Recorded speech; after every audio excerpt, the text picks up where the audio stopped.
pala ako sa Halloween party ng McDonald's. Si mama nga lang pala nag-ayos sa akin kasi nagtitipid kami. Si Balak nga pala ginaya ko. Ito na nga pa inaluko, nakakatakot ba mga beshi? Nakasakay na ako ng tricycle papunta sa McDonald's. Umuulan-ulan nga pala mga beshi dahil may bagyo. Nakarating na nga pala kami, thank you Lord, iningatan niyo po kami sa biyahe. Bakit na naghagdan ang beshi mo, Teya? Nagulat nga ako, biglang sumilip si Momo Challenge. Ito nga pala mga pa-prices nila. Kami nga ako naunang dumating, wala pang katao-tao, excited yarn. Yung ibang bata ayaw pumasok, takot na takot sa akin. Buti to, hindi mga natatakot.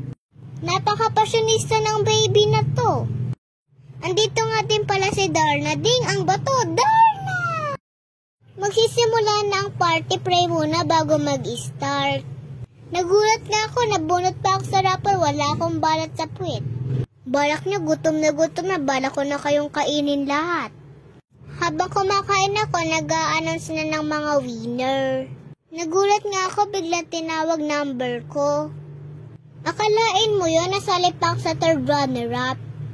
Nasa 150 nga pala sumali. Coca-Cola, baka naman. May mga nagpa-picture nga rin pala sa akin. Artista yarn. Natatakot pa sa akin, di naman ako nangangain. Ito na nga pala yung mga napanalunan ko. Thank you McDonald's San Miguel. Salamat sa pananood. Bye-bye mga beshi.